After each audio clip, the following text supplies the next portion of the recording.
Entonces, la ética de las nuevas tecnologías de la comunicación nos dice que cuando uno va a grabar, uno tiene que informarle a los que están participando que se está grabando la sesión. Pues muy bien, esta sesión está siendo grabada y después yo les compartiré el enlace cuando ya quede disponible en la plataforma de YouTube. Hoy quiero proyectarles acá una imagen para que podamos visualizar. Permítame que se está congestionando esto de las solicitudes de personas que van a ingresar. Permítame un momento porque no quiero que se nos vaya a quedar nadie por fuera. Entonces, como les decía, voy a compartirles la pantalla y voy a contarles qué es lo que vamos a hacer hoy y por qué lo vamos a hacer hoy. Muy bien. Vamos a reducir esto acá y voy a seguir dándole paso aquí a los que van solicitando ingreso. Necesito que me confirmen si están viendo en la pantalla una imagen que dice Historia de la Neuropsicología en Colombia. Eso, John. Muchas gracias. Sí, profe. Muy bien. Sí, Mauricio. Entonces, muchísimas gracias.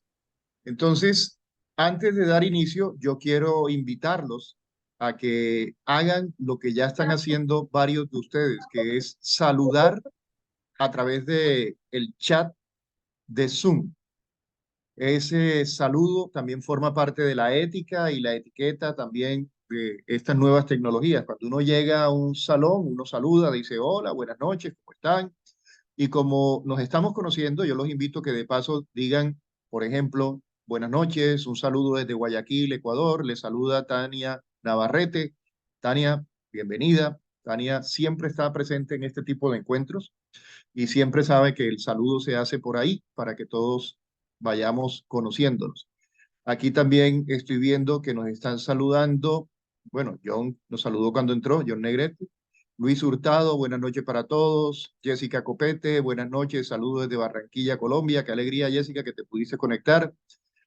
Alba María, buenas noches, un cordial saludo desde la cálida Villavicencio. Angélica Gómez desde Cartagena.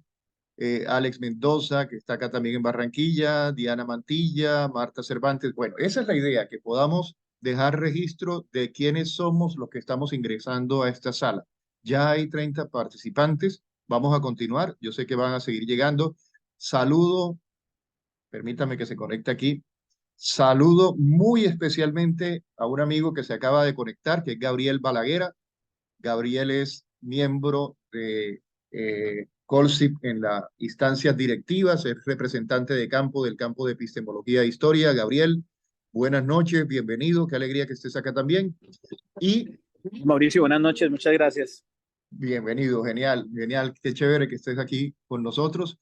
Y bueno, vamos a dar inicio, como les estaba diciendo, a esta noche, en donde vamos a aproximarnos a la historia de la neuropsicología en Colombia, como parte de ese plan que junto con Gabriel Balaguera, que se acaba de conectar, hemos estado construyendo para el servicio de todos. Entonces, como ustedes ya saben, yo ya no formo parte del Colegio Colombiano de Psicólogos en la parte de directivas, porque pasé mi renuncia en el mes de septiembre a la subdirección de campo. Yo era el subdirector del campo de epistemología e historia de la psicología. Y ahí con Gabriel y con Edinson también, que forma parte del colegio, estábamos desarrollando este proyecto de testigos y testimonios. Y entonces, como parte del plan que teníamos para final de año, hay unos encuentros que estaban programados y no los vamos a dejar abandonados. Uno de esos encuentros es este que tenemos esta noche con John Negret, quien es un testigo de primera mano. Ya ahorita les voy a hablar de quién es John. Por lo pronto les voy diciendo que es un testigo de primera mano de la historia de la psicología Colombia y concretamente de la neuropsicología en Colombia y más específicamente en la ciudad de Barranquilla donde él reside. Entonces, esto forma parte de testigos y testimonios. Y aquí es donde viene lo interesante de la conversación que estamos teniendo, eh, vamos a tener también otro encuentro importantísimo. Quienes ya me han acompañado en encuentros pasados saben que teníamos dos brazos con los que veníamos trabajando. Uno es este, Testigos y Testimonios. Testigos y Testimonios es un programa de historia de la psicología. Y teníamos otro tipo de encuentro que era los conversatorios epistemológicos. Desde ahí estábamos construyendo y recuperando también el quehacer científico de los psicólogos en Colombia. Pues bueno, hoy tenemos testigos y testimonios, pero en el mes de diciembre tenemos una súper sorpresota para el jueves 14 de diciembre a las 2 de la tarde, Colombia, 8 de la noche, España. Ya teníamos conversado con el doctor Javier Tirapú, un encuentro, un conversatorio epistemológico. Él había aceptado, gracias a la gestión de SIGEM, que SIGEM es también una neuropsicóloga que nos va a estar acompañando ese día, una neuropsicóloga colombiana y barranquillera. Entonces, ya ese encuentro se está desarrollando eh, directamente con Colsi. Entonces, ahí vamos a estar y los voy invitando ya para que vayan agendándolo, por favor. Miren, ustedes no se imaginan quién es John Negrete, se los voy a presentar esta noche. Y tampoco se imaginan quién es Javier Tirapú, se los voy a presentar el 14 de diciembre, jueves 14 de diciembre. Estos invitados que estamos teniendo son invitados de lujo, así que aprovechemos. La sesión de esta noche, el encuentro de esta noche, como les decía, va a ser un encuentro con, eh, aquí está, John Negrete, que es el caballero que ustedes ven en la foto del lado derecho de ustedes, de camisa blanca. Él es John Negrete, quien ya está aquí conectado con nosotros y que nos va a acompañar. Ahí está acompañado también de Mariana Pino, otra gran investigadora, y de Nati, que también son grandes profesionales y ojalá podamos tener también la presencia de ellos acá. Y al señor canoso de gafas que ustedes ven ahí, ese soy yo. Entonces, ahí estábamos con John y quiero presentarles quién es John para que tengan una idea de con quién vamos a conversar esta noche. John Negrete es un psicólogo de la Universidad Metropolitana de Barranquilla, especialista en docencia universitaria y psicología clínica. Tiene estudio de posgrado de carrera interdisciplinaria de especialización en neuropsicología clínica, Universidad de Buenos Aires, Argentina. Fellow en evaluación y estimulación cognitiva en la Universidad de Funciones Cognitivas y Enfermedad de Alzheimer, Hospital de Clínica General José San Martín, adscrito a la Facultad de Medicina de la Universidad de Buenos Aires en Argentina, máster en Neuropsicología y Educación Universidad Internacional de La Rioja, magíster en Neuropsicología, formación doctoral en Psicología y Neurociencias Cognitivas Aplicadas, Universidad de Maimónides, Argentina, docente universitario de pregrado y posgrado de más de 20 años de experiencia, así como de atención terapéutica. Entonces, como el tiempo aquí está bien medido, yo les cuento que vamos a estar en principio hasta las 8 de la noche, que es lo pactado normalmente en este tipo de encuentros, pero como ya ustedes han estado en otros encuentros conmigo, saben que a las 8 terminamos, pero los que quieran nos quedamos respondiendo preguntas y conversando hasta las 8:30 si quieren. Entonces, prográmense. De 7 a 8 vamos a tener esta primera fase. En los primeros 30 minutos aproximadamente, John Negret va a estar compartiendo con nosotros su visión de la historia de la neuropsicología en Colombia. Y luego abrimos espacio para las preguntas, para el diálogo. Yo lo iré entrevistando. Y ustedes también tendrán voz y voto en este encuentro. Tendrán la posibilidad de preguntar, de plantearle todas las inquietudes que quieran. Les recuerdo que el evento está siendo grabado, que yo después les compartiré el enlace a través de los chats que tengo y a través de los cuales ustedes se enteraron de esta actividad. Entonces, John, bienvenido, buenas noches, tiene la palabra, el escenario es tuyo. Hola, Muy John. buenas. Hola, hola, Ok, ¿me sí, escuchas? pensé que no me Ok, escuchaba. Sí, ahora sí te no, está escuchamos. bien. Dale. Bueno, Mauricio, muchísimas gracias inicialmente por la invitación y bueno, por tan sentida presentación. Realmente parecía que estuvieran hablando de otra persona menos de mí. Entonces, y bueno, vamos a tener un súper invitado de lujo al doctor Javier Tirapú, una persona altamente, supremamente valiosa en el ámbito a nivel internacional y mundial de la neuropsicología. Bueno, hablar de la neuropsicología es hablar parte de mi vida, pues toda la vida he estado inmerso en mi vida universitaria, académica y mi formación en este aspecto. Quiero, digamos, algunas cosas se van a extender, otras cosas son muy amplias para poder hablar de la neuropsicología, una disciplina tan extensa, pero que a la larga vamos a tratar de compactar en este rato y poder compartir con ustedes para poder tener ese espacio de preguntas y mi respuesta y poder compartir e interactuar con ustedes. Entonces, bueno, como le decía Mauricio, la neuropsicología en Colombia pues hace parte también de ese capítulo de la historia de la psicología, que ya desde que conocemos a principios del siglo con Mercedes Rodrigo se formó en la Universidad Nacional y demás y demás. Y toda esa historia que hemos visto y que hemos conocido a través de los textos en la fundamentación epistemológica de lo que es la psicología y su praxis a nivel disciplinar. La neuropsicología ocupa un lugar, digamos, también altamente significativo en lo que ha sido el desarrollo de la neuropsicología a nivel en Latinoamérica y sobre todo acá en Colombia. Quiero resaltar entonces que hablar de la neuropsicología es, digamos, generar ese aspecto, ese enigma, esa integración de lo que es de alguna otra forma lo que ha sido el cerebro y el desarrollo a nivel de las neurociencias a través de los últimos 20, 30 años.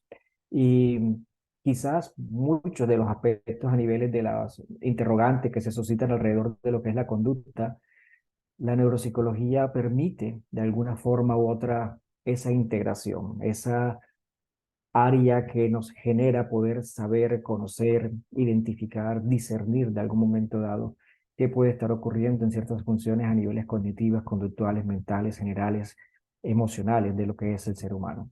Voy aquí, inclusive, preparando la charla, voy a dejar algunos aspectos un poco picantes al final para que entremos en el debate desde mi punto de vista y de lo que ha sido el cambio a través de los tiempos, inclusive hasta desde el punto de vista a nivel epistemológico, algo que le gusta mucho a Mauricio.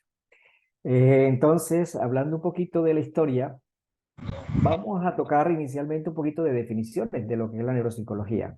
Quiero muy brevemente pues tocar ciertas definiciones. Hay muchos autores, muchísimos autores, evidentemente, pues solamente toqué unos 4 o 5 para podernos referir a unos planteamientos a niveles históricos. ¿Qué es la neuropsicología? O sea, para poderla entender inicialmente como una disciplina o como una ciencia. Quiero retomar inicialmente lo que Arthur Benton en el 71 describió como la ciencia que se ocupa de aclarar las relaciones entre las funciones cerebrales y la conducta humana. De ahí en adelante aparecen cualquier cantidad de definiciones asociadas a lo que es la relación conducta-cerebro. María Jesús Benedet, en su libro de Evaluación Neuropsicológica del 86, describe que la neuropsicología es la ciencia que estudia las relaciones de la conducta con el cerebro, partiendo por un lado del conocimiento de las estructuras y funciones de este, y por otro el conocimiento de la conducta. Es decir, partimos de una fundamentación anatomofuncional, es decir, anatómica y fisiológica, para poder entender esa conducta humana que de alguna u otra forma genera una integralidad de lo que somos como seres integrales. Posteriormente, pues una persona altamente reconocida y el padre, digamos, de la neuropsicología moderna, Alexander Romanovich Luria, en el 74, describía que es la ciencia que estudia la relación entre las funciones cerebro y el comportamiento humano, muy parecido entre las relaciones existentes hasta el momento de lo que hemos escuchado entre Benedetto y Benton. Asimismo, Muriel Esac, una de las autoridades mundiales en lo que es la evaluación neuropsicológica, ya hacia el año 2004, miren el salto que tenemos del 74 hacia el 2004, un poco más contemporáneo, la describe como la ciencia que estudia la relación que tiene el cerebro con los procesos mentales y la conducta. La relación que tiene el cerebro con los procesos mentales. De ahí, de pronto, les hace una descripción un poco más desglosada porque se empieza a meter en lo que son los procesos mentales superiores, las funciones cognitivas y poder describir esa cantidad de conglomerados que describen todo el planteamiento de los procesos del aprendizaje. Su enfoque es principalmente cognitivo, ¿sí? En la descripción del ESAC, es decir, sobre las funciones que realiza el cerebro en una tarea o contexto específico. Por lo tanto, aquí vemos cómo Lesa que empieza a hacer ya una descripción un poco más detallada hacia lo que va haciendo el funcionamiento de las características a niveles comportamentales y cognitivas. Y una última definición que les traigo, la del libro, pues clásico que utilizan todos los estudiantes en psicología, en la asignatura de neuropsicología, que es la de José Antonio Portellano, y hacia el 2005, que estudia las relaciones entre el cerebro y la conducta, presentando especial atención a las consecuencias del daño cerebral sobre las funciones cognitivas y el comportamiento. Una de las características ya aquí de Portellano es que hace énfasis en las consecuencias del daño cerebral sobre las funciones cognitivas. Y esos daños que de alguna u otra forma van a cambiar, van a modificar la conducta humana, las emociones y todo el nivel de funcionabilidad del individuo. La neuropsicología, entonces, ya algo más moderno, ya aterrizando un poco más la idea, es una rama de la neurociencia que estudia las relaciones entre el cerebro y la conducta, resumiendo, compactando lo que habían dicho los anteriores autores, tanto en sujetos sanos como en los que han sufrido algún tipo de daño cerebral. Y su objeto de estudio es el conocimiento de las bases neuronales de los procesos mentales superiores, o complejos también como les queremos llamar. Fíjense que acá aparece un concepto que es neurociencias. Neurociencias porque la neurociencia ya empieza a integrar diferentes tipos de disciplinas para tratar de entender lo que es la relación conducta-cerebro. La relación conducta-cerebro no solamente se limita a lo que sería la neuropsicología. La relación conducta-cerebro pues tiene que ver muchos aspectos, digamos, disciplinares, prácticos de otro tipo de disciplinas que integran las neurociencias, como son, como por ejemplo, la medicina, la neurología, la psiquiatría, la genética, la educación, entre otro tipo de disciplinas. Entonces, por eso las neurociencias acobija toda esa cantidad de planteamientos que tienen que ver con el estudio del comportamiento humano.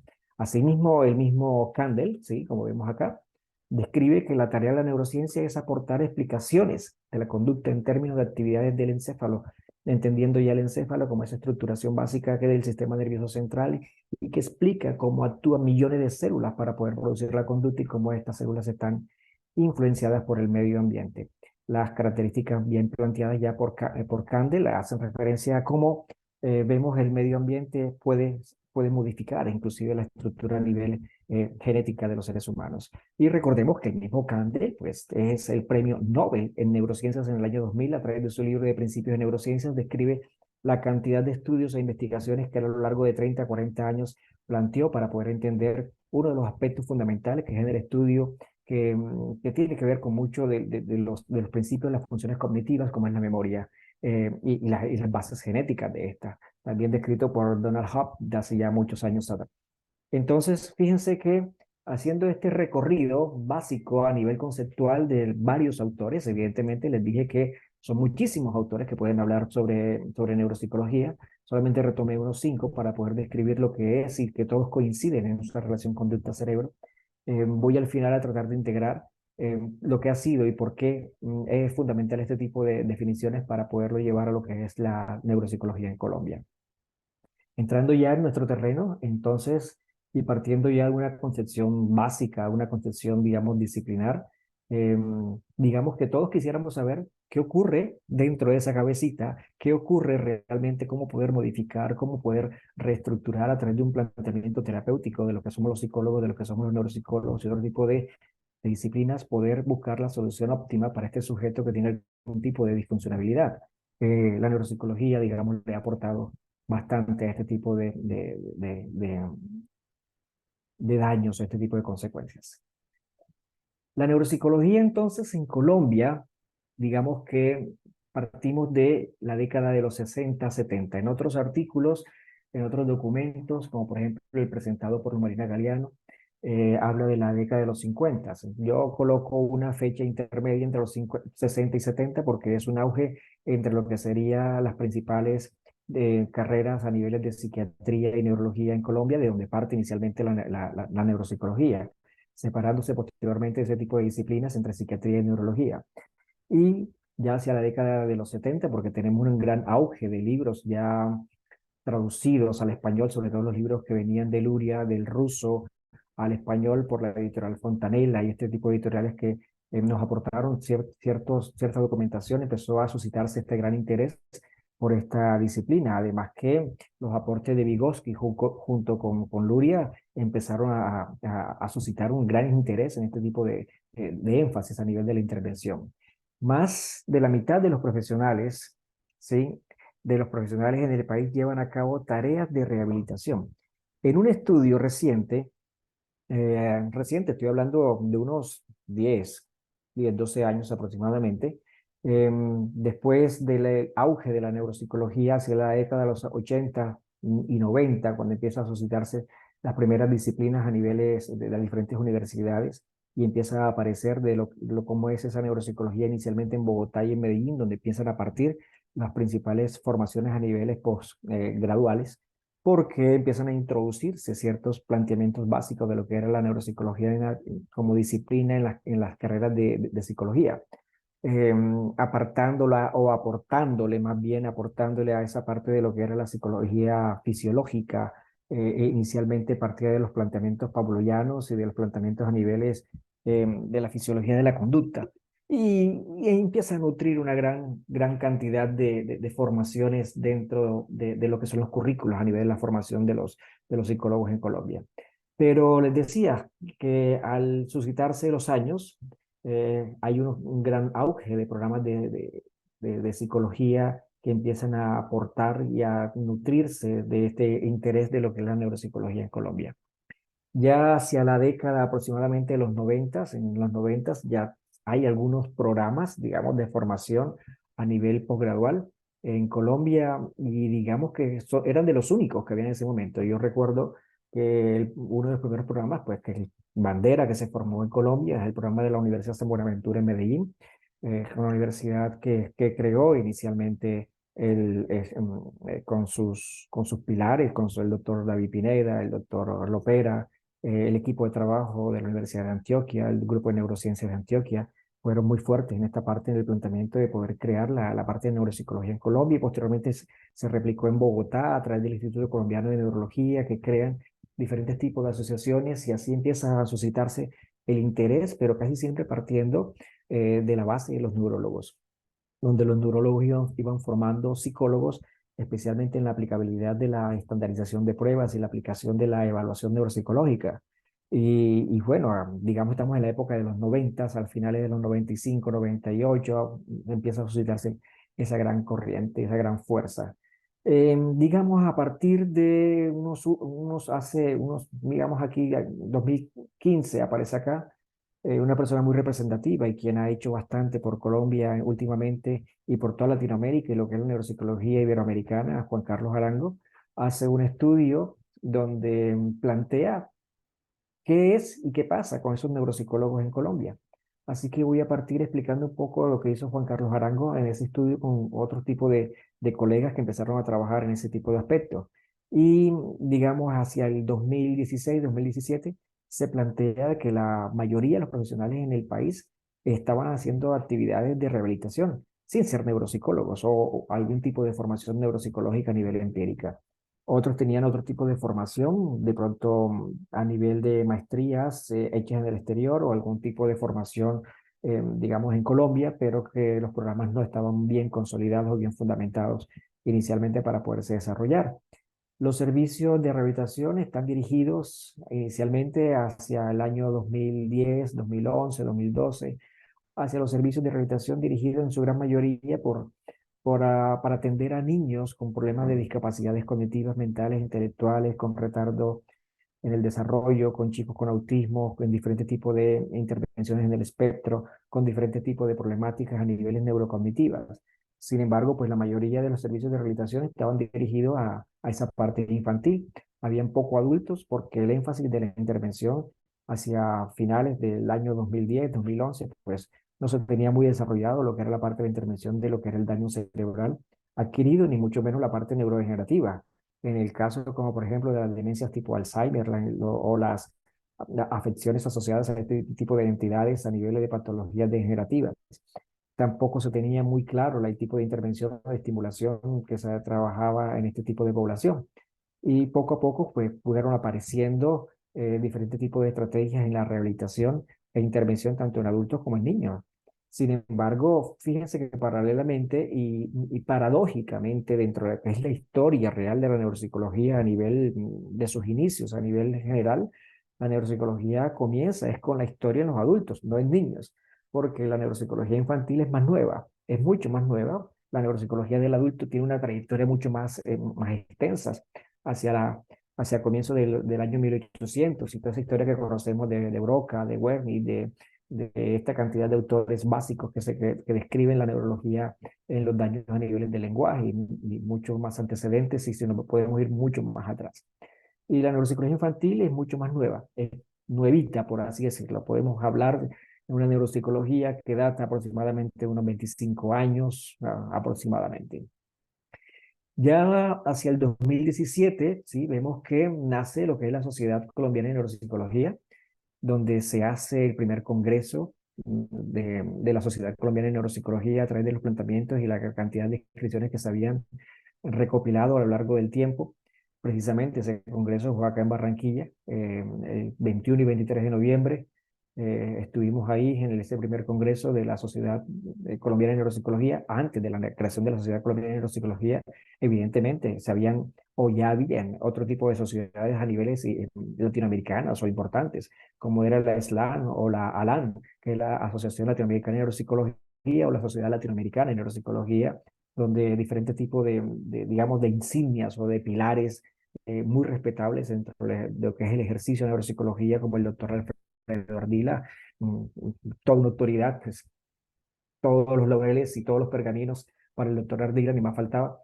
El doctor Alfredo Ardila, a través de todo el planteamiento de iniciar ese tipo de surgimiento en lo que son las investigaciones y posteriormente los congresos cerebro y mente que se empezaron a suscitar en diferentes partes de Colombia. Recuerdo el primero que se hizo en Cartagena, en el Centro de Convenciones en Cartagena. Estuvimos ahí también. Después, posteriormente, el Congreso de la Sociedad Colombiana de Neuropsicología, que se efectuó en Medellín, y así sucesivamente se empezaron a suscitar una gran cantidad de eventos académicos, y hay un gran auge a nivel paralelo para poder demostrar cómo la neuropsicología era fundamental, y se iba generando diferentes tipos de lugares que se iban ganando a través de las investigaciones y la formación que se iba suscitando. Sin embargo, a través de las formaciones donde empezaba a tener mucho, a cojear, digamos por así decirlo, la neuropsicología, porque no había mucha formación en Colombia. Después de la formación que tuvo a nivel posgradual la San Buenaventura en Medellín, aparece la Universidad San Buenaventura en Bogotá, también con su especialización y maestría, a tener la formación de lo que es a nivel posgradual en Bogotá, y así empiezan a suscitarse otro tipo de formaciones. Por ejemplo, aparece lo que es allá en la Universidad ICES y lo que es la Universidad Surcolombiana, lo que es la Universidad de Manizales. Empiezan a aparecer investigaciones, empiezan diferentes tipos de planteamientos, diferentes tipos de universidades, supremamente interesantes. Encontramos, o se encontró a través de la Sociedad Colombiana de Neuropsicología, de que no había una reglamentación clara sobre el ejercicio de la neuropsicología en Colombia, sobre la formación académica, sobre otro tipo de planteamientos de las prácticas, sobre el tiempo de la formación del neuropsicólogo, sobre el tipo de pruebas a implementar, sobre el tipo de trabajo, porque realmente teníamos ese dualismo, ese conflicto que aparecía dentro de la misma definición de la psicología en Colombia, donde aparecíamos como ciencias sociales y humanas y también de la salud. Entonces, a veces en algún momento éramos de la salud, en otro momento éramos ciencias sociales y humanas, entonces a veces sí, a veces no. Cumplir ciertos lineamientos que nos suscitaba el Ministerio de Salud, pero también el Ministerio de Educación. Entonces, ese tipo de conflictivas que a veces alguna vez, que todavía se siguen presentando, que somos de un lado, somos del otro, que somos que sí o que somos de este diferente tipo de áreas, empezó a tener un tipo de reglamentación, un tipo de trabajo para poder, digamos, tener un norte y que pudiera tener una fundamentación clara de lo que es la neuropsicología en Colombia, porque había una falta de formación posgradual, doctorados.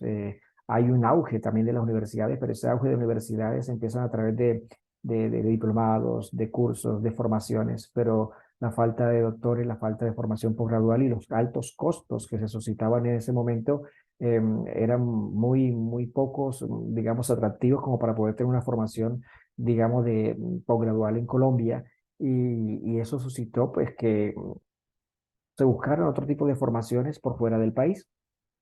El acceso a pocas becas, a poco tipo de oportunidades a niveles de formación, también generó un atraso, digamos, en cierto momento de lo que fue la neuropsicología, que posteriormente a través de la evidencia de la investigación pudo demostrar de que era supremamente importante los aportes que ésta generaba. Asimismo, pues, los instrumentos de evaluación con falta de entrenamiento de estudiantes y la no discriminación del uso de estos en su formación, porque no se tenía el personal entrenado en el uso de estrategias psicométricas bien claras, ya que hay pruebas que son de uso netamente neuropsicológico, como otras pruebas que son no solamente psicológicas.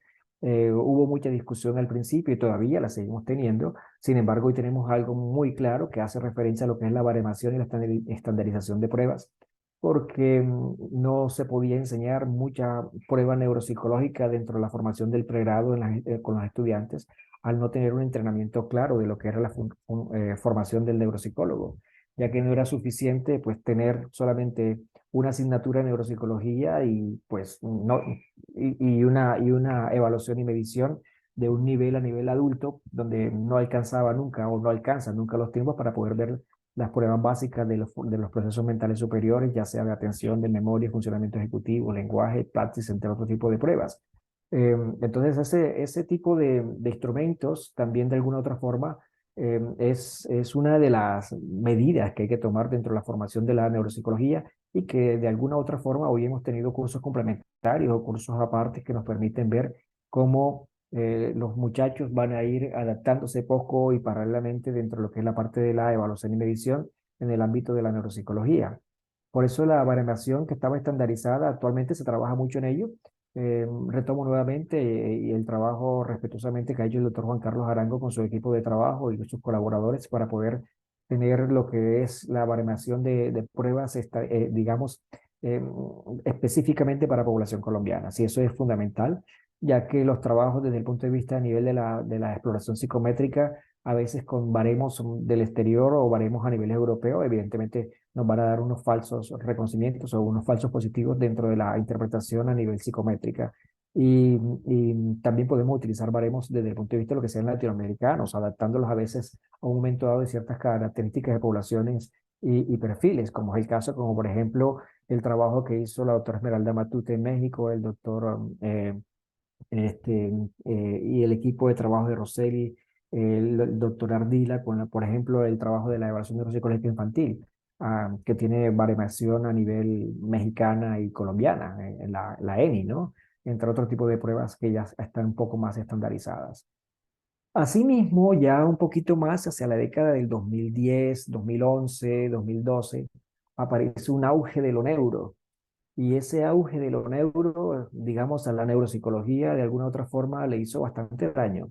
Y a la formación de los estudiantes de pregrado, a veces los confundía muchísimo. Y a veces hoy día y lo sigue confundiendo. Ese auge de lo neuro era que a partir del año 2010, 2011 aproximadamente, ese auge de lo neuro, del perfil neuro, se lo colocaban a cualquier cosa para poder generar unas ventas o para poder generar un gancho y que de alguna otra forma quedaron muchas, digamos, pseudociencias o pseudoformaciones que a la larga no tienen ningún tipo de criterio realmente científico dentro del planteamiento de lo que era la neuropsicología. Aparece una neuroeconomía, una neuromatemática, una neuroemoción, una neuro, o sea, a todo le colocaban el prefijo neuro. Sí, curso de formación en neuroestadística, curso de formación, no sé, en neurolenguas y una cantidad de cosas que aparecían. Entonces, ese prefijo neuro a la larga también empezó a suscitar y aclarar una gran cantidad de lo que eran los famosos neuromitos, ¿no? Para que la neuropsicología empezara a aclarar esa cantidad de mitos que existían alrededor de lo que era el sistema nervioso central y lo que era el sistema a nivel general y su formación a nivel de lo que era el cerebro. Aparecieron cualquier cantidad de películas en esa época ya del 2010, 2011, donde esas películas generaban y miraban supuestamente el efecto o los procesos a niveles de cómo el poder del cerebro podía transformar ciertas estructuras a niveles hasta físicas. Y una cantidad de cosas que se empezaron a suscitar, pero bueno, que a la larga eran bastante interesantes, pero también cómicas, pero que también caían muchísimos ingenuos dentro de esa cantidad de prefijos de neuros. Eh, es interesante ir viendo cómo se han presentado una gran cantidad de sucesos a lo largo de la neuropsicología. Hay unas aclaraciones de parte de la formación de la praxis neuropsicológica, de que tenemos que suscitar la regulación, por ejemplo, de los horarios, la formación de los psicólogos en Colombia, un trabajo que ha venido desarrollando el Colegio Colombiano de Psicólogos en la formación posgradual, ya que eso de alguna u otra forma también en la neuropsicología se ha visto y se tiene ese tipo de regulación en cuanto a lo que es la parte de la formación posgradual y la regulación a nivel salarial, inclusive. Eh, Hay una discrepancia entre la disciplina de las ciencias sociales y humanas y la salud, así como se lo venía diciendo hace un momento, y que se ha venido también tratando de aclarar y apuntar de que Los neuropsicólogos a lo largo del tiempo hemos venido trabajando y desarrollando diferentes tipos de abordajes. Cuando hablamos de patología, no hacemos referencia a lo que es algún tipo de enfermedad o deterioro o de disfuncionalidad en cuanto a lo que es la salud mental. Entonces estamos en el ámbito de la salud, pero a veces nos quieren encajar dentro del ámbito de la ciencia social y humana como es la psicología, porque también somos psicólogos, pero no, el ser neuropsicólogo no vamos a dejar nunca de ser psicólogos. Eh, pero tenemos a veces que aclarar y tener ese tipo de aclaración para poder tener esa fundamentación bien clara y bien sólida en dónde estamos a veces implementados. La neuropsicología, entonces, yo cómo la veo a futuro y este desarrollo que se ha venido desarrollando a lo largo del tiempo y esta gran cantidad de aportes que se han venido suscitando. Hay una amplitud del campo de la formación. La neuropsicología ha tenido un gran auge dentro de lo que es el ámbito a nivel forense, el ámbito educativo, el ámbito evidentemente clínico, en todos sus aspectos, para poder tener diferentes tipos de exploraciones, de evaluaciones, de rehabilitaciones, de intervenciones que nos permiten a nosotros tener un amplio campo de formación en diferentes tipos de aspectos. Inclusive tengo una colega, recuerdo una chica en Bogotá que fue alumna mía cuando tuve la oportunidad de ser docente en Bogotá, en la Universidad San Buenaventura. Hoy día ella está en lo que es la aplicación de la neuropsicología, la parte de la psicología aeroespacial, la psicología a nivel que son los procesos a niveles mentales superiores aplicados a los pilotos, o algo supremamente interesante. Entonces hay muchos campos que se han venido suscitando y se han venido abriendo a lo que es la formación del campo de la psicología, la formación de lo que es la psicología aplicada a lo que son los procesos a niveles del consumidor. Hemos escuchado a veces como el neuromarketing, pero digamos aplicado desde un punto de vista a nivel de procesos a niveles claros y epistémicamente bien fundamentados, con buena fundamentación a nivel de un proceso serio y científico y bien organizado, de tal forma que el entrenamiento y la capacitación posgradual hacia futuro tiene que ir apuntando a muchas horas de entrenamiento a nivel de posgrado, a nivel de formación. La capacitación en programas de rehabilitación es fundamental. Eh, Somos partes y siempre vamos a estar siempre inmersos dentro de lo que sería un programa de rehabilitación. ¿Qué es rehabilitación? Pues la rehabilitación es tratar de instaurar todos los procesos mentales a nivel lo más altamente posible, hasta donde sea posible, determinando las características tanto promórbidas del sujeto como las características también del daño, hasta donde también se permita el proceso de intervención. De ahí que es un gran reto para la formación de los futuros psicólogos hoy día o para la formación de los psicólogos a nivel del pregrado, de los estudiantes que nos están en esta noche acompañando, capacitarse, entrenarse, formarse en este aspecto a nivel de lo que es la rehabilitación a nivel integral de las personas con el daño cerebral. El daño cerebral, una persona con X o Y daño cerebral, no solamente hay que rehabilitar el funcionamiento cognitivo, somos seres integrales y esa integralidad, como se lo voy a mostrar más adelante, hace de tal forma que no es rehabilitar el sujeto únicamente a nivel de sus procesos deficitarios del sistema nervioso central, es rehabilitarlo en familia, en sus emociones, en su aspecto a nivel, digamos, de inserción laboral, en sus aspectos a niveles educativos, entre otros tipos de aspectos a niveles de lo que le interesa al individuo poder salir adelante. De ahí que integrar las nuevas tecnologías, como es el caso de las inteligencias artificiales de la rehabilitación, nos permite a nosotros la implementación de lo que es una gran cantidad de software, una gran cantidad de implementos y recursos tecnológicos que se han venido desarrollando como estrategias a lo largo del futuro de lo que es la neurociencia como tal. Entonces tenemos un gran camino pues, por recorrer y muchos aportes porque, digamos, estar orgulloso de lo que ha sido este desarrollo y este planteamiento de la neuropsicología en Colombia. La neuropsicología en Colombia tiene un gran estatus a nivel de Latinoamérica, a nivel de lo que ha sido la formación a nivel general.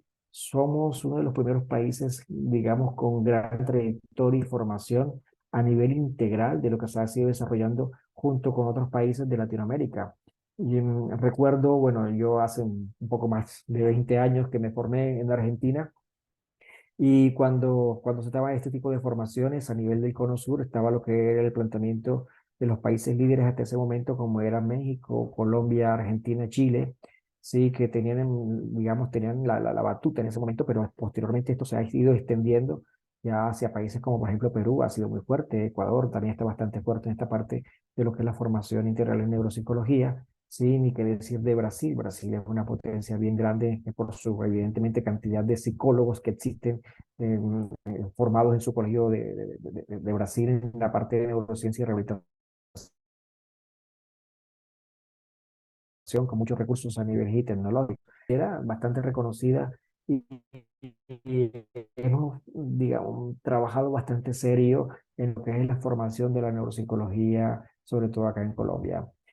Yo quiero, digamos, dejar esta parte como un poco de lo que es la polémica, ¿no? A que a Mauricio a veces le gusta mucho, pero digamos, la polémica en el bien sentido para el crecimiento y la formación constructivamente. La neuropsicología para mí marca el fin del dualismo. ¿Por qué marca el fin del dualismo? Yo quiero ser claro en eso porque yo escucho todavía muy tristemente a muchos colegas y escucho a veces muchos psicólogos que todavía hablan de la relación dualismo-monismo. Muchos psicólogos que todavía dicen, no, eso es orgánico, eso manda a hacer el neuropsicólogo. Esto es emocional, lo trabaja el psicólogo. Esto es de una parte, no lo trabajo yo. No, no. Hay que acabar con ese fin del dualismo.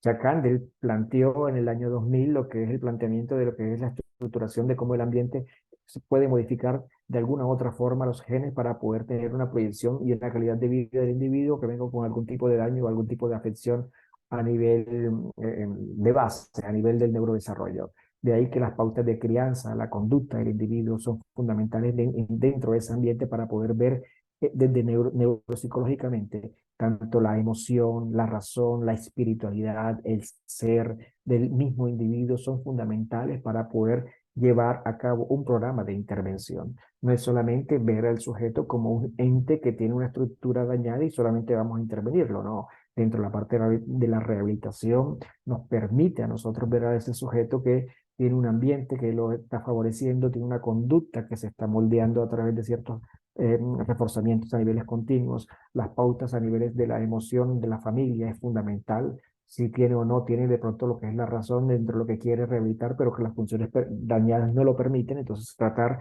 ese tipo de discrepancia que puede existir ahí. La espiritualidad es fundamental porque un sujeto que tiene un apoyo, una fortaleza desde el punto de vista de algún tipo de creencia va a favorecer mucho más su ser, su integralidad para que pueda salir más favorablemente a algún tipo de afección. Por eso yo les digo que más que otro tipo de procesos somos seres integrales. ¿Sí? Dentro de la psicología yo lo miro como esa integralidad. Somos seres integrales, no somos seres a niveles ni de una parte ni de la otra. Somos seres completamente integrales y esa integralidad es una competencia del clínico de la formación en la neuropsicología.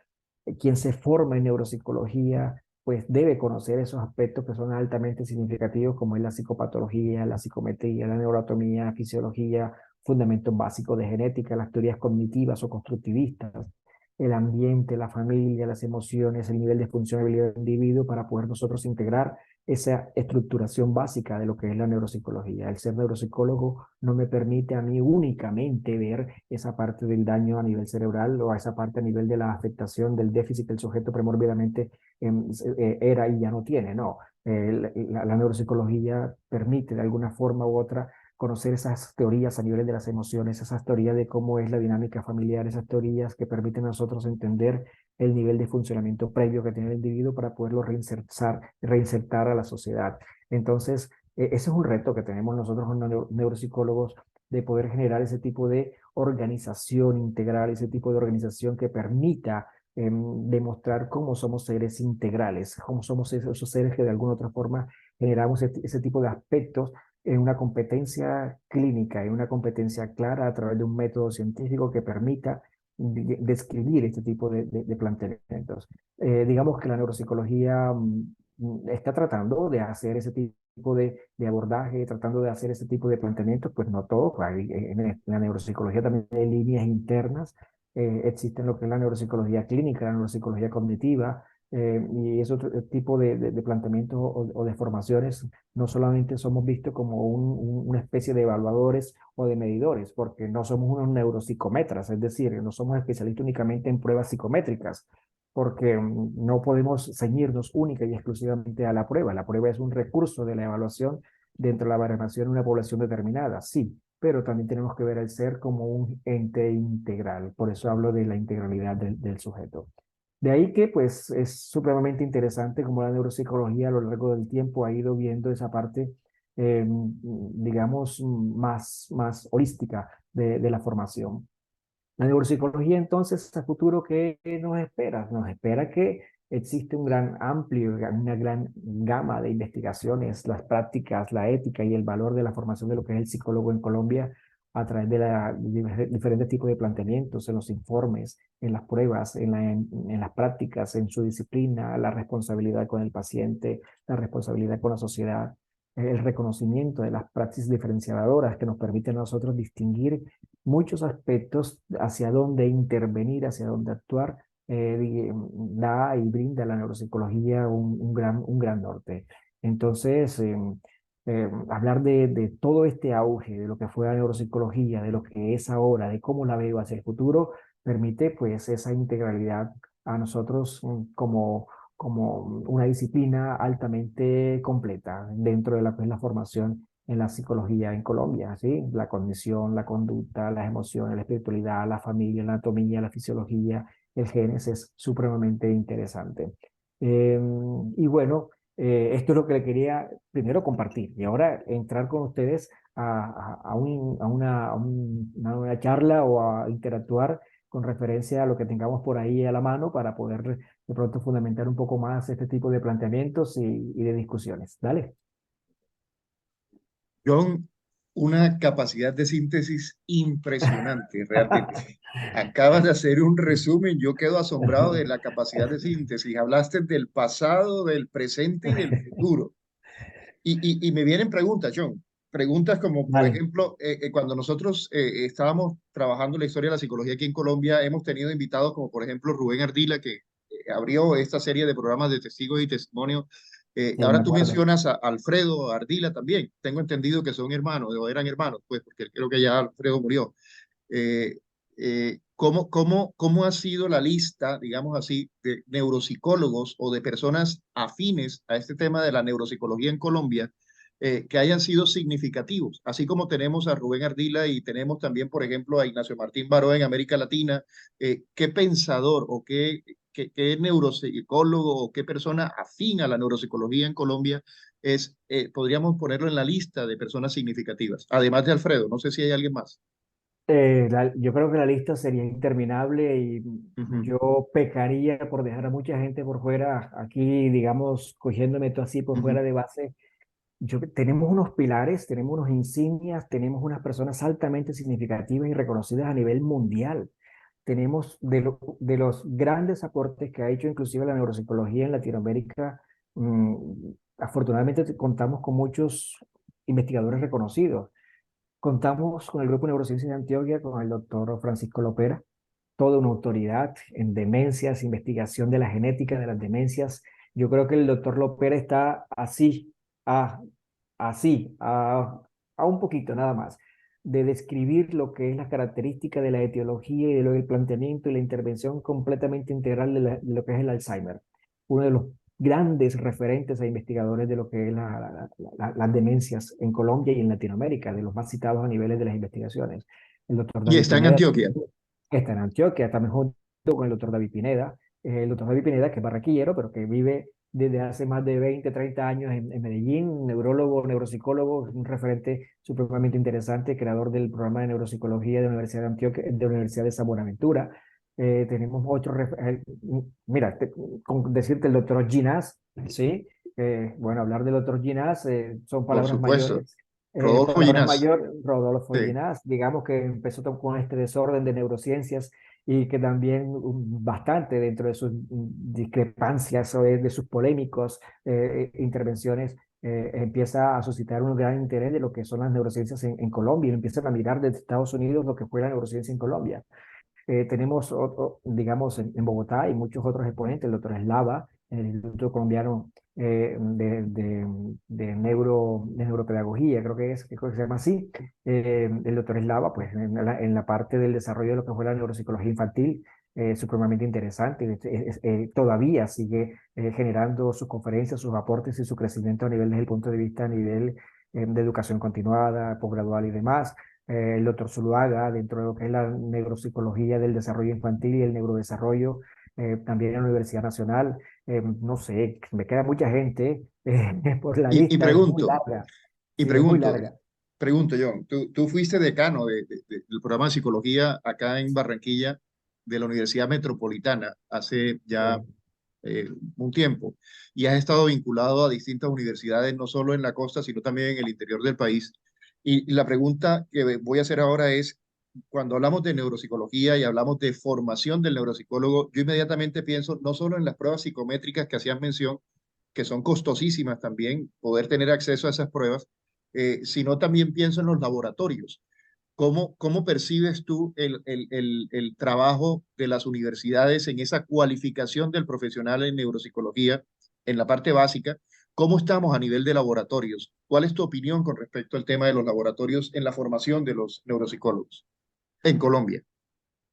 Bueno, hablar de la formación de neuropsicología en Colombia en la parte de laboratorios es bastante disparejo. Hay universidades que por sí, por sus recursos, por su, digamos, su ubicación desde el punto de vista a nivel estratégicamente en su rango, por así decirlo, de ciertas universidades que tienen las posibilidades de poder tener unos laboratorios muy equipados y algún tipo de unidades de psicometría están altamente capacitados y también desarrollados en esos aspectos. Tuve la oportunidad de conocer muchos de los laboratorios de neuropsicología y neurociencias en Bogotá y hay muchas universidades que realmente excelentes, excelentes. Yo creo que de los más interesantes que hay en Colombia. También tuve oportunidad de conocer muchos en Medellín, muy buenos. Digamos, en la parte de la costa, estamos por mejorar ciertos aspectos.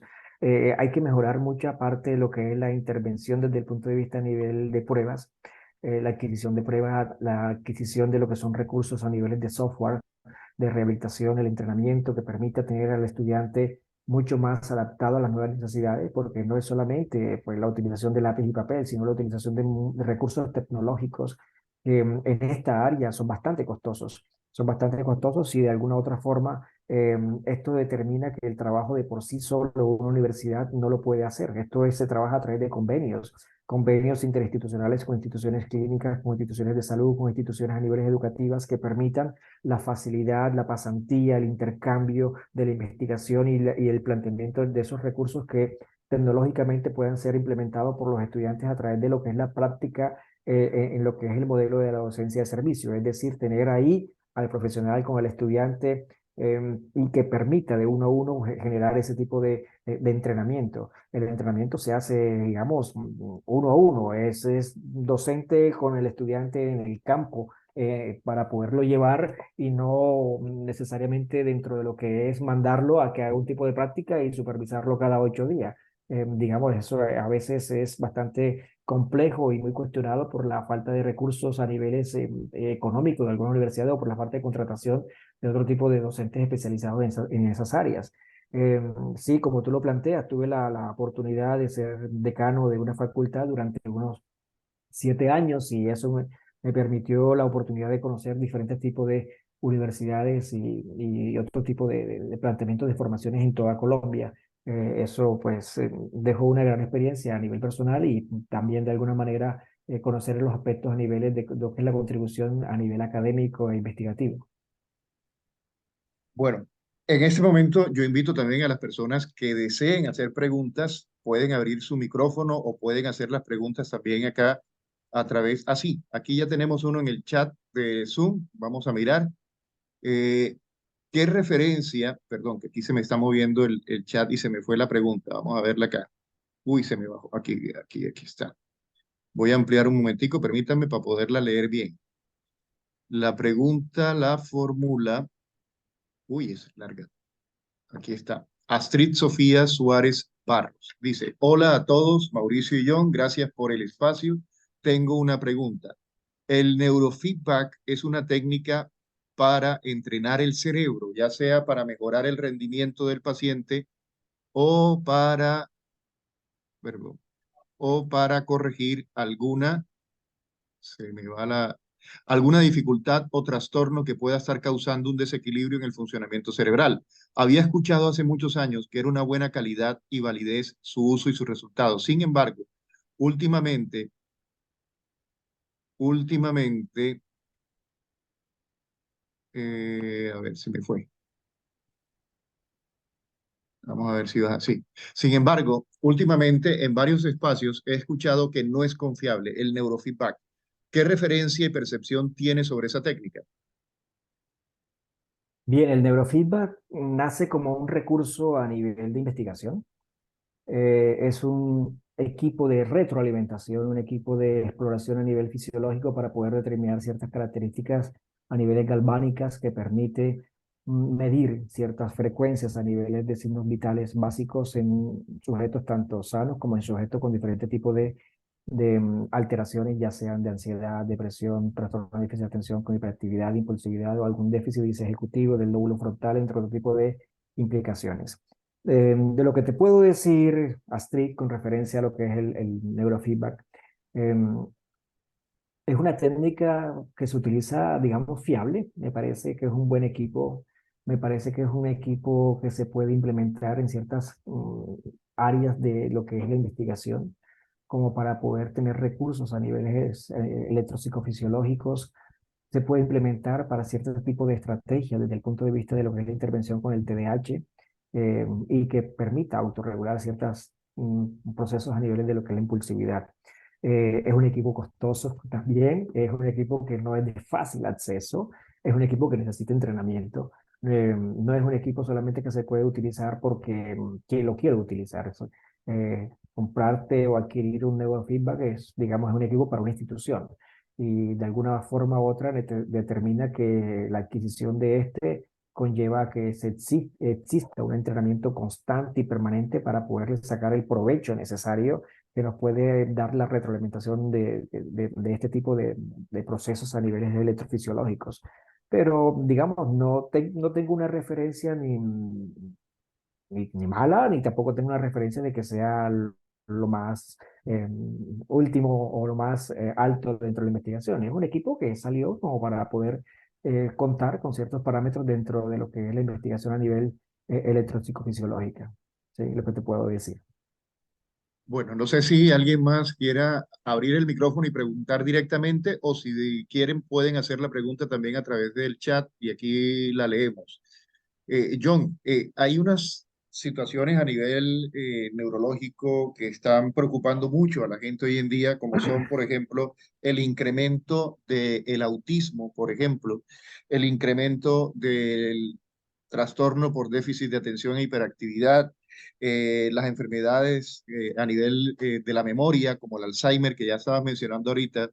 eh, ¿Qué avances o qué aportes? Ya nos estás diciendo que hay un neuropsicólogo en Colombia que está a esto, decías, de trabajar aportes en ese sentido. ¿Qué podemos hacer nosotros y qué se está haciendo en Colombia frente a esas situaciones? Porque como te digo, la población se está incrementando a nivel de niños con autismo, a nivel de niños con TDAH, a nivel de personas ya adultas, mayores, con Alzheimer, incluso ya se está hablando de Alzheimer con personas cada vez con edades más cortas. O mejor, las investigaciones que nos han arrojado en ese sentido, las investigaciones en Colombia? Sí. No sé si hay algo en ese sentido en Colombia que haya sumado a lo que ya se tiene a nivel mundial. Sí, en Colombia tenemos bastante material investigativo con referencia en esas áreas. Son unas áreas bastante amplias, extensas, son unos monstruos. Lo que me estás preguntando es un monstruo grande. En el caso, por ejemplo, de las enfermedades neurodegenerativas, vemos que la calidad y expectativa de vida del ser humano cada vez es más alta. Digamos, hablar de envejecimiento hoy día, año 2023, a hablar de envejecimiento año 1998 no era lo mismo. En 1972 no era lo mismo. La expectativa de vida de cada vez de la población es mucho más extensa cada vez más. Al tener una expectativa de vida mucho más alta, existe una población mucho más longeva. Al tener una población mucho más longeva, hay una mayor predisponibilidad de factores de riesgo que se pueden presentar de patologías asociadas y de ahí el incremento de cualquier tipo de condición de un declive cognitivo o un declive de patologías asociadas a enfermedades sistémicas que pueden llegar a presentar posteriormente otro tipo de entidades como son hipertensión, diabetes, artrosis, entre otras. La misma hipertensión arterial puede llevar, por ejemplo, a algún tipo de isquemia, algún tipo de enfermedades vasculares, entre otros tipos de condiciones a niveles musculares. Entonces, eso hace de que haya más flujo de posibles diagnósticos, posibles impresiones diagnósticas de declives cognitivos asociados a factores del envejecimiento, pero que también se enmascaran con otro tipo de entidades. Se enmascaran con otro tipo de entidades como por ejemplo hoy día tenemos un nivel de estrés muchísimo más alto. Las calidades de la higiene y la salud del sueño se han afectado enormemente en los últimos 10 años. Las personas hoy día ya no logran, digamos, tener la calidad del sueño que tenían hace unos 10, 15 años atrás. E inclusive la población de los jóvenes hoy día tienen muchas dificultades, los trastornos en la higiene del sueño por malos hábitos, disciplina, dificultades dentro de la parte de el control de poder llevar a cabo una rutina. Eso afecta directamente lo que es la calidad de posteriormente el funcionamiento cognitivo y le echan la culpa siempre a la memoria. ¿Le echan la culpa a Muy qué, perdón? mucho. Le echan siempre la culpa a la memoria, ¿sí? Ah, Como, claro. por ejemplo, tengo problemas de memoria. Entonces, por ejemplo, lo que hago yo en la consulta, ¿sí? La señora llega, pues, tengo problemas de memoria, todo se me olvida, todo se me olvida, tengo problemas de memoria. Y bueno, y uno le pregunta, ¿y qué está pasando en casa? ¿Cuál es su rutina? ¿Hace usted turnos? ¿Qué tipo de trabajo tiene? En la evaluación, la persona sale muy bien dentro de los estándares y dentro de las programaciones por encima de la media. Y resulta que ella sigue quejando de memoria y uno encuentra de que hay unos inadecuados hábitos, problemas a niveles del sueño, problemas a niveles alimenticios, otro tipo de factores que pueden estar asociados a esa queja que llamamos nosotros queja subjetiva de memoria, porque realmente no es un problema de un proceso a nivel nésico que se esté dando. Entonces hay una múltiples factores que inciden Problemas de directamente hábitos saludables. problemas Pro- de hábitos saludables, es No decir, eso duermen ya, bien, no duermen las 8 horas, no se así es, alimentan bien, comen a así es. deshoras y comen una cantidad de azúcares, no hacen ejercicio, porque también esa es otra entonces, que no hacen Ujú, ejercicio, entonces el cuerpo se agota y el cuerpo no funciona bien. así Interesante es. eso que estás planteando, es decir, y eso lo sabe el neuropsicólogo, y eso lo sabe el psicólogo. Lo malo es que ahora el doctor Google está haciendo un daño terrible, porque la gente está buscando respuestas, siempre es a través de la red, a través de Internet, a través de Google, y no van al neuropsicólogo, no van al psicólogo, no consultan con el profesional, Así es, el así es. autodiagnóstico. Sí, y por ejemplo, y lo que preguntabas hace un rato, en el caso de los niños, digamos, son los pseudodiagnósticos más comunes que existen. Digamos, la mayor prevalencia, el mayor rango estadístico son los malos diagnósticos en la población infantil. ¿Sí? ¿Por qué? Porque es fácil discriminar a cualquier niño que es muy activo y decirle que es hiperactivo. O a algún Claro, niño que tenga algún tipo de dificultades a niveles de retraimiento social, de dificultades de violencia doméstica o dificultades de retardo en el habla, y decirle de que es autista. Entonces, no tengo concepción clara dentro de lo que es realmente lo que es una afectación dentro del neurodesarrollo propiamente dicho y lo que es realmente una condición de lo que discrimina la psicología popular y decirle como por ejemplo a un niño que tenga problemas de inadecuado control de impulsos, inadecuados hábitos, de problemas de crianza, problemas de indisciplina, y tratarlo como si fuera un chico con déficit de atención, con hiperactividad. Y cuando uno explora y se da cuenta que realmente lo que existen son inadecuadas pautas en casa y que no existe realmente una condición asociada a una disfuncionalidad de su lóbulo frontal, porque el TDAH tiene que ver con la disfuncionalidad del lóbulo frontal y otro tipo de condiciones asociadas al aprendizaje y la conducta y las emociones, lo que se llama la autorregulación. John, Entonces, hay una cantidad de cosas que uno se encuentra que realmente no son como deberían ser. tengo preguntas y comentarios que me gustaría leerte. Por ejemplo, aquí Diana Mantilla dice, el uso del celular para todo está impidiendo ¿qué? Que estimule nuestro cerebro y se vuelva perezoso. No desarrollamos capacidad de análisis por buscar respuestas simples de la web. Dice Alba María también, lograr integrar la neuropsicología y la inteligencia artificial se transforman vidas, interacciones y entornos. ¿Cuáles son las implicaciones éticas que se enfrentan? Entonces, fíjate, ahí tenemos dos preguntas que están asociadas al tema de las nuevas tecnologías, de la inteligencia artificial. ¿Cómo está afectando eso? Compleja la pregunta, muy compleja porque, digamos, la inteligencia artificial llegó para quedarse, cada vez va a avanzar mucho más. La inteligencia artificial es un recurso, Es una maravilla. si es bien utilizado, si tiene los elementos propios para poderle implementar didáctica, metodológica, científicamente, para lo cual está desarrollado, digamos, vaya y venga. Pero la inteligencia artificial no es el recurso para el cual los estudiantes tienen que recurrir para poder poner a funcionar su exigencia a nivel mental, para poner exigencia a sus procesos a niveles de lo que es el análisis, la síntesis, el nivel abstracto, el nivel de razonamiento. El ordenador no te decodifica emociones. La emoción se ve implícitamente en la redacción de quien presenta un trabajo. La impronta de quien escribe se ve a través de la organización a nivel de la redacción. La máquina no puede hacer eso. La máquina es una infinito cableado, un infinito cálculo, un infinito base de datos que trata más rápidamente de procesar la información. Pero jamás, eso sí está claro y se lo digo también a mis estudiantes, jamás ninguna máquina va a poder reemplazar la maravilla de la creación que es el ser humano. ¿Por qué no lo va a poder jamás poder reemplazar a pesar de que la inteligencia artificial es un recurso como una estrategia a nivel metodológica, técnica y poderlo implementar? Pero la máquina no puede procesar lo que son los recuerdos y emociones, no puede procesar memorias olfativas, no puede procesar memorias gustativas, no puede procesar y evocar la remembranza de una canción. El procesador y el ordenador lo que te va a buscar son datos para poder inaugurar, poder llegar y poder buscar lo más exactamente posible y certeramente lo que tú estás tratando de buscar. Pero inclusive hasta para poder utilizar la inteligencia artificial hay que ser muy estratégico, porque tienes que saberle preguntar, porque si no te arroja cualquier cantidad de cosas. Sí. Entonces, hay que tener en cuenta todo eso. Tenemos otra pregunta, un comentario de Alex Mendoza. Dice, buenas noches para ustedes. Mi pregunta para el magíster John Negret es, dentro de su experiencia a nivel de atención clínica posterior a la pandemia y el confinamiento en el país, ¿qué patologías se han venido presentando más en adolescentes aparte de la depresión y trastornos de ansiedad?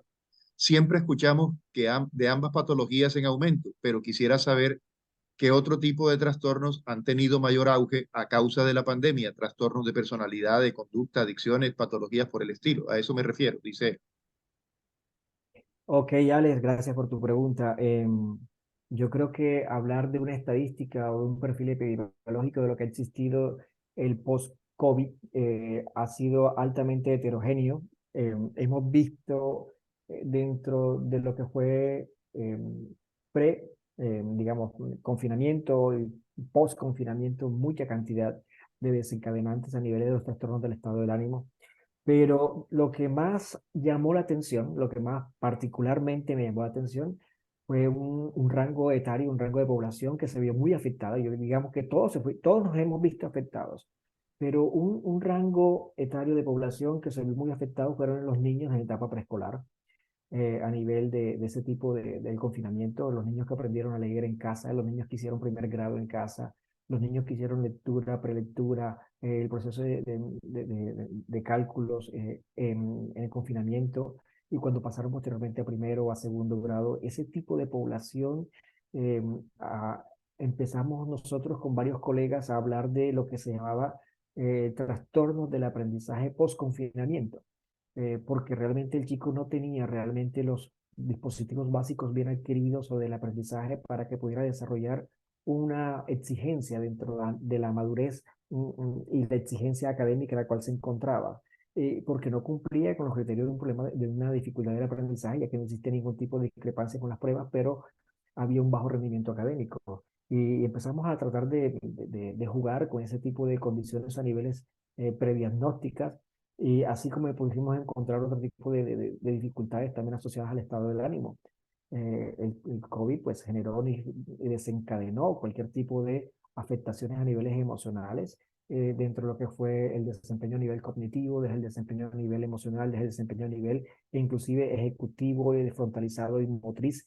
Encontramos muchísimas dificultades dentro de lo que era parte de la coordinación motora, los chicos con algún tipo de dispraxias a niveles del lápiz, dificultades en la falta de la ejercitación, la parte musculoesquelética que es fundamental para el desarrollo de las habilidades motrices y del aprendizaje y la escritura, se vio altamente, digamos, afectado por la parte del confinamiento, la parte de evidentemente, las habilidades sociales, ni qué decir, porque el reinsertarse nuevamente para poder gestionar lo que es la parte de la socialización dentro de las habilidades sociales, dentro de lo que se conoce como la cognición social, el inferir, el interactuar, el desarrollar las habilidades de poder atribuir los estados mentales hacia otras personas, de alguna otra forma desencadenó otro tipo de condiciones asociadas. Podríamos citar diferentes tipos de circunstancias que hemos ido encontrando y desarrollando que todavía seguimos atendiendo, pero la lista es larga, la lista es larga. Hola, buenas noches. Quisiera hacer una Hola, pregunta. sí, Hola, ¿qué tal? Buenas noches. Mi nombre es Tania y bueno, yo no soy psicóloga, soy docente y he escuchado que en universidades extranjeras existe la cátedra de la felicidad, ¿verdad? Este, pregunto yo soy un poquito, tal vez, neófita en este asunto de la psicología, pero sí me gustaría saber si sabemos las características de lo que lleva a la gente a tener trastornos, diferentes tipos de trastornos, ¿no podríamos también tener unas características para dar una cátedra, para dar como un valor transversal, cómo la gente aprende a ser feliz? ¿Por qué habemos gente que nos sentimos felices y por qué hay gente que no puede ser feliz? Gente que la única forma que concibe de vida es sufriendo o sintiendo lástima por sí misma o por los demás. ¿Podríamos enseñar la felicidad? ¿Cuáles serían las características a enseñar? ¿Y por qué no se podría implementar como parte de una cátedra? Esa es mi pregunta. Tania, no sé ni por dónde comenzar a contestarte. Una pregunta muy compleja, muy comprometedora, una pregunta bastante amplia. Mira, hablar de la felicidad está determinada como un constructo. La felicidad hace referencia, digamos, hablar de la felicidad es como hablar de la eterna, de la fuente de la juventud. Hablar de la felicidad es algo tan complejo, porque la felicidad es una condición, de un estilo personal de vida. Tú eliges ser o no ser feliz. A tener una cátedra de la felicidad, sí, la he escuchado. He escuchado que hay varias universidades que de alguna forma u otra tienen algún tipo de lo que se llama cátedra de la felicidad. Pero imponerte, mostrarte experiencias momentáneas de felicidad, ¿es realmente eso felicidad o son respuestas emocionales? Recordemos que la emoción hace referencia a una respuesta de la inmediatez del sistema nervioso en poder generar algún tipo ya sea de rechazo, de emoción, de favorabilidad, de miedo, de temor, entre otras, como son las emociones. La felicidad es algo que se tiene que elaborar un poco más desde el ser, un poco más desde la familia. Yo pienso que esa infelicidad que vemos hoy día parte de lo que es la, la, la afectación del tejido social como tal, de que es el núcleo de la base de toda sociedad, como es la familia. Y creo que se pueden dar pautas y estrategias para identificar los factores de riesgo que te pueden llevar a no ser de pronto feliz, pero tratar de enseñarte la felicidad es bastante complejo, porque yo trataría de identificar desde un punto de vista qué es para ti la felicidad, porque la felicidad puede ser algo, digamos, objetivo, para otras personas es algo subjetivo, para una persona puede ser algo material, para otra persona no lo es. Por eso es un constructo que se tiene que elaborar a lo largo de la vida y tratar de desarrollarse en diferentes tipos de ámbitos, tanto laboral, familiar, personal, en pareja. Hay una gran cantidad de variables que inciden ahí.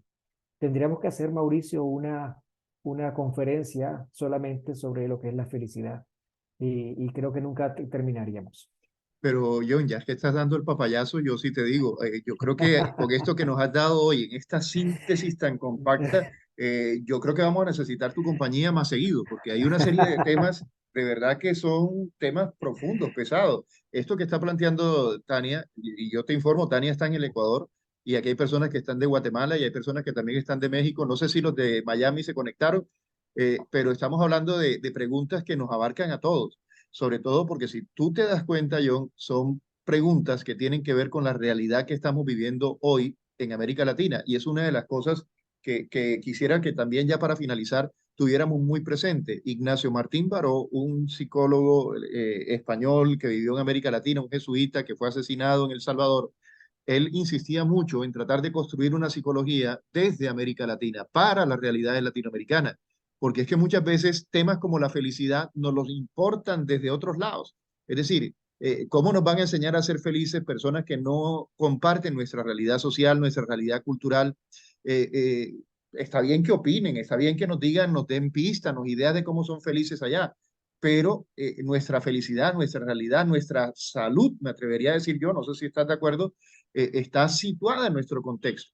Un poco lo que decía Unamuno, yo soy yo y mis circunstancias, y las circunstancias nuestras son circunstancias muy particulares. Es como si yo dijera, como esas encuestas, no sé si se te ha dado cuenta que todos los años sacan una encuesta y que cuál es el país más feliz y nosotros estamos ahí de primero. Es decir, yo digo, caramba, es decir, ¿cómo hacen para saber que hay un país más feliz que otro y a qué se están refiriendo? Entonces, la Este, pregunta de Tania es una pregunta bastante comprometedora, como decías tú, que requiere un espacio para discutirlo. Entonces, si tú nos estás diciendo que hay que seguir trabajándole, pues prepárate porque la invitación va. Ah, La invitación va. Tania está que se habla a propósito de eso. sí, Y alguien más, sí. Tania, perdón, alguien había levantado la mano, no sé quién la levantó. Lo invito a fui que yo. ahora que terminemos, fuiste tú.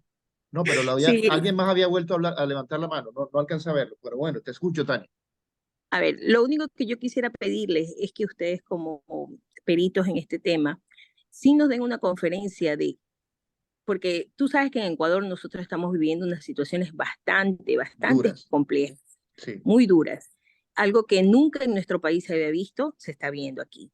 Y bueno, pues yo tendría también experiencias que relatarles que he vivido en otros lados de América Latina y que ya las viví y yo decía, esto en mi país no hay, esto en mi país no se ve, pero ahora lo estoy viviendo. Entonces, no sé, creo que a veces habemos personas que como que nos hacemos nuestro propio mundo para no sentir esa infelicidad, pero yo trato de no ver noticias para no sentir esa infelicidad, para no levantarme a un mundo realmente desastroso que estamos viviendo aquí, sobre todo en Guayaquil. Entonces, yo me he hecho mi propia cátedra de felicidad. Todos los días me trato de inyectar ciertos paradigmas en los que me muevo para poder sonreírle a la vida y no enfermarme. Entonces, sí me gustaría que ustedes prepararan una cátedra al respecto para poder ver si estoy tal vez en lo incorrecto al abstraerme o por el contrario, podría ser la pauta para poder decir, la felicidad a través de Latinoamérica se puede construir en base a estos constructos. No sé, es una idea, ¿no? Tania, Gracias, muy amable. mira, aquí tomé nota, ¿viste? Ya, John, nos pusieron tarea. Aquí tenemos Cátedra de la Felicidad. ¿Qué vamos a hacer nosotros para averiguar si la felicidad es posible o no es posible? Porque también hay un debate de que una cosa es la felicidad y otra cosa es la alegría y todo eso. Vale la pena tener el diálogo. Gracias, Tania, de verdad. Gracias Gracias. también a Eso, ustedes. Un Sí. abrazo a la porque distancia. estaba recordando mientras ella hablaba cuando aparecen esos planteamientos de neuromitos con referencia a Ajá. lo que es el uso del cerebro. La Cuando, neuromoda. sí, los neuromitos sobre todo. Ajá. Uno de los principales neuromitos, por ejemplo, cuando Tania hablaba, recordaba y decía sobre la felicidad, si somos 100% felices, somos 100% infelices, qué tanto nivel de porcentaje estabas diciendo tú se calcula para poder saber si somos los más o los menos felices o los medianamente felices, etcétera. Algo tan, digamos, absurdo de poder medir. Entonces, lo hacía en relación a cómo se presentaba ese neuromito que cuando apareció y decían, no, que solamente utilizamos el 10% del cerebro. Y muchos se creyeron ese cuento del porcentaje del uso del cerebro. Que tenemos Esto un que, 90% que no estamos usando. sí, sí, Ah, sí, sí, sí. Y realmente todavía hay quienes se creen ese cuento. Y yo no sé de dónde salió y quién se inventó, ¿sí? De que nosotros no utilizamos el cerebro al 100% porque cómo es posible cuantificar en números el uso de la capacidad del cerebro? O sea, una cosa que yo no sé de dónde salió, que sí, realmente fue algo bastante cómico. Inclusive sacaron una película con ese tema, ¿no? No sé si te sí. acuerdas que sacaron una película que Lucy, fue Lucy. Sí, sí, sí. cuando llegó y utilizó el 100% de ese, se Sí, desintegró y no, mutó y demás y demás. sí, sí, Es una cosa bien, bien descabellada. Y así sí. como ese, hay muchos mitos alrededor de lo que son la neurociencia y el uso realmente de lo que es el cerebro. Se me mueren las neuronas, que si tomo, que las convulsiones, que no sé qué cosa. Y siempre te lo están preguntando, ¿no? Ese tipo de cantidad de Sí. neuromitos que surgen alrededor. Pero bueno, para eso estamos, ¿no? Para aclarar, gracias a Dios, las concepciones académicas que se vayan presentando y nos vamos formando para poder darle respuestas hasta donde sea posible y hasta donde se permita responder y se permita de nuestra experiencia dar algún tipo de planteamiento. John, escuchando todo lo que nos has estado presentando, sobre todo cuando hacíamos esa mirada histórica del pasado, una neuropsicología que en Colombia toca las puertas apenas en la década de los años 60, acá, después de haber hecho ya un recorrido por Europa y por Estados Unidos, y cómo se abre un universo de mundos en el campo de la neuropsicología, de sitios de trabajo, de espacios de trabajo.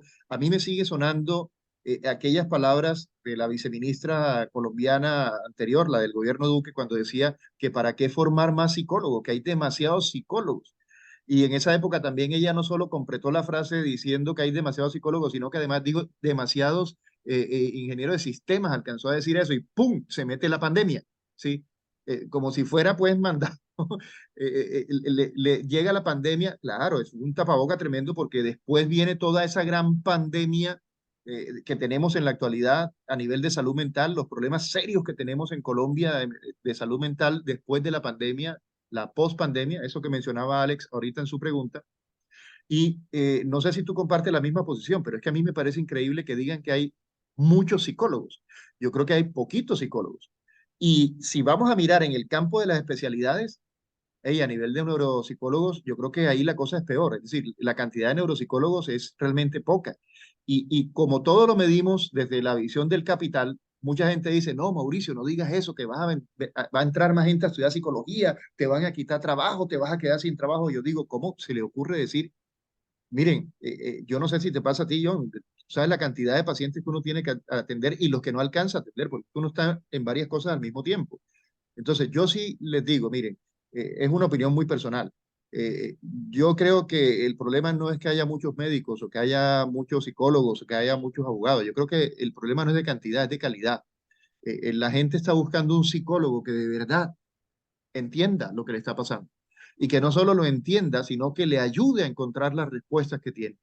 Y como les digo a mis estudiantes, y aquí estoy viendo la cara de varios, saben que se los decimos tanto John y yo, porque somos colegas, trabajamos en la misma universidad y tenemos aquí varios de ellos aquí sentados, saben precisamente que el problema no es de cantidad, el problema es de calidad del estudiante que no está pendiente en hacer trampas, sino de estudiar y de capacitarse y de cualificarse por la responsabilidad que tiene frente a los pacientes, frente a los clientes, si utilizamos el concepto de Roger, frente a esa persona que te va a buscar ayuda, que va a tratar de llegar a ti para que tú le ayudes también.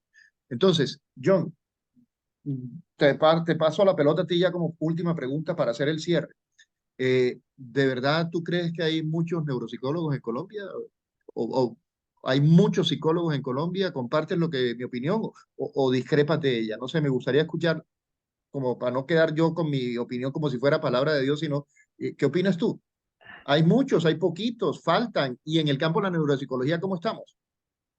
Bueno, sí, como tú lo planteas, comparto contigo ese planteamiento. No es que existan muchos psicólogos en Colombia o que falten muchos psicólogos. La formación del psicólogo en Colombia es una formación bastante buena comparada con otras regiones de Latinoamérica. La formación del psicólogo en Colombia es bastante completa, bastante, digamos, buena, por así decirlo, muy buena. Eh, y no es solo de cantidad, es como tú lo acabas de decir, es de calidad. Los psicólogos no solamente tenemos que conocer, manejar conocimientos, no solamente tenemos que poder discriminar y formular diferentes tipos de teorías, hipótesis y planteamientos a niveles investigativos con cada uno de los sujetos que atendemos, porque cada uno de nuestros sujetos se vuelve un método científico diferente porque es un sujeto objeto de estudio, sino es que también necesitamos trabajar con nuestras características de personalidad. Y a veces ahí es donde yo a veces discrepo con mucha formación de lo que se estudian por psicología, por quererle estudiar. Hay muchas cosas a veces que tenemos que tratar de corregir, mejorar nuestras habilidades comunicativas, nuestras habilidades sociales, nuestras habilidades lingüísticas, la investigación, lo que se conoce como las competencias genéricas. La psicología te exige tener unas competencias genéricas, unas competencias alternas, no solamente al conocimiento, sino que te permitan de alguna otra forma poder llegar y entender a ese otro, poder empatizar, poder identificar a través de mis neuronas espejos el sufrimiento de ese sujeto y no verlo como un número. Eso es fundamental, ponerse en el lugar de la otra persona, del sufrimiento, el entendimiento y tratar de buscar ciertos lineamientos que sean óptimos y necesarios. Neuropsicología, faltan muchos neuropsicólogos, se forman muchos neuropsicólogos, pero muchos de los neuropsicólogos que se forman realmente no apuntan a la intervención terapéutica. Por ejemplo, acá en nuestra ciudad hay muchos neuropsicólogos, sí, pero uno ve que hay muchas dificultades en cuanto a la intervención, hay muchas quejas en cuanto a la población a nivel consultante. Uno encuentra hasta plagios de informes, uno encuentra A ti te han plagiado, ¿no? a mí me han plagiado, a mí me plagian mis informes. O sea, los Eh, informes de John son tan buenos, tan buenos, tan eh, buenos que vienen unos colegas y le plagian. Oigan, miren lo delicado del asunto. Le Así, plagian los informes. sí, sí, yo he tenido ese tipo, digamos, ese tipo de dificultades legales, e inclusive a mí me han plagiado informes, digamos, uno encuentra cualquier cantidad de cosas antiéticas, antimorales, John, pero, antivalores, pero en eso, que de perdón que alguna interrumpa. forma Sí, es una cantidad de cosas bárbara. John, Sí, perdón que yo interrumpa, pero esto me parece que es importante no pasarlo tan rápido. Afortunadamente, el Colegio Colombiano de Psicólogos tiene unos tribunales éticos que los pacientes pueden presentar las quejas ahí y los psicólogos también pueden presentar sus quejas ahí, porque para eso son los tribunales y están funcionando. Si ustedes así como es. paciente o si ustedes como colega conocen casos en donde hay plagio, donde hay malas prácticas, hey, tienen que reportarlo. Busquen la página del Colegio Colombiano de Psicólogos en internet. Coloquen así, Colegio Colombiano de Psicólogos, que eso aparece facilito. Bueno, perdón por la Así es. interrupción. Dale. Sí. Laura está con la mano levantada. ¿Le damos la palabra? Sí, Laura. claro, Bueno, Laura dale Vanessa, paso. buenas noches. Hola, buenas noches, mi profe. Buenas noches a todos. Espero estén muy bien. Gracias. Quisiera apoyar y dar de pronto mi percepción respecto a lo que acaban de mencionar. Y es que concuerdo al momento de hacer referencia a la calidad de pronto de estudios realizados, o no solo de estudios realizados hasta el momento, sino qué depara para el futuro. Yo, por ejemplo, no sé quién más concuerde conmigo ahora mismo y me ocasiona algo de temor todo lo nuevo que está, digamos que presenciando cada uno de nosotros respecto a las tecnologías y a la inteligencia artificial. Me genera un poco de temor porque no sé de pronto cómo manejar la delgada línea entre buscar estrategias de manera positiva que impulsen e interactúen, digamos que desarrollando más nuestros procesos cognitivos sin desgastar toda nuestra gama neurológica, sin desgastar de pronto no solamente nuestra gama neurológica, sino cómo se ve reflejado en la conducta. Nosotros tenemos algunos niños en casa y de pronto no sabría cómo manejar, digamos, esa situación de los factores que influyen ahora mismo, ya sea una predisposición genética o el ambiente, que el ambiente influye, no es para nadie un secreto de manera, digamos que un porcentaje bastante grande. Entonces, ¿cómo de pronto manejar esa delgada línea entre aprovechar estas nuevas tecnologías sin deteriorar la gama neurológica o neuroanatómica y que eso se vea de alguna forma proyectado en la conducta y en el comportamiento formado desde la niñez o durante el desarrollo? John, tiene la palabra. Bueno, ahí como dos, tres preguntas en una que Sí. lanzó Laura. Eh, digamos, si la delgada línea, digamos, es una línea, yo la consideraría más que ética, una línea de valores. Todo está dado como para que nosotros tengamos muchos recursos a niveles tecnológicos, informáticos, muchos recursos a niveles metodológicos para podernos formar, para poder buscar cualquier cantidad de material que sea necesario y poder recurrir a una información rápida y oportuna. Pero la delgada línea está dentro de tu formación a nivel de familia, de tus valores. ¿Qué está permitido? ¿Qué consideras tú que puedes utilizar? ¿Qué no puedes utilizar? ¿Y cómo te sientes tú cuando estás implementando, plagiando, copiando, imprimiendo un tipo de documento que realmente no has trabajado propiamente como debe ser? A veces ese tipo de línea delgada, esa línea delgada, está dentro de lo que se conoce como la formación a nivel ética, deontológica, epistémica, dentro de esa formación de familia, dentro de esa formación a nivel de lo que es la praxis disciplinar que te permite de alguna otra forma realmente ser quien eres dentro del ámbito a nivel profesional. Realmente, sabes que la psicología es una disciplina que de alguna u otra forma te permite dentro del ámbito a nivel local hasta regional conocerte.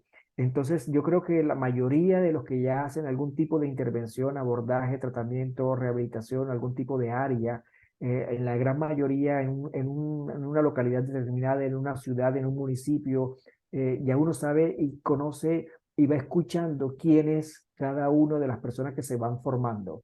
Entonces, eso determina que de muchas veces, mucha forma, tu formación desde la universidad es básica para poderte a ti referir y poderte conocer como docente que te permita como la primera medida a nivel integral como un ser profesional que se está formando. Entonces, esa delgada línea está dentro de tu misma universidad, dentro de tus mismos valores, dentro de tu mismo quehacer. La neuropsicología inclusive es un área supremamente interesante y muy amplia como para poder uno describir y poder dar cosas que realmente no son, porque acá se es objetivamente, por eso está dentro de las ciencias positivas y dentro de lo que es el planteamiento a nivel del rendimiento cuantificable de un sujeto, porque no lo puedes inventar, y el rendimiento a nivel de una rehabilitación a través de un software que te va dando unos resultados bien puntuales, entonces o sea, ¿qué más vas a describir? Lo demás viene dentro de tu redacción, ¿sí?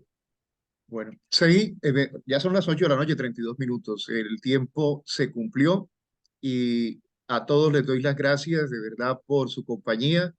Eh, Dice que concuerda con la apreciación de Tania acerca de la cátedra de la felicidad, Jessica Copete. Y bueno, nos quedó la tarea, Jessica. Vamos a ver cómo sacamos el tiempo para tener ese encuentro. Pero por hoy tenemos que decir que esta historia ha llegado a su final.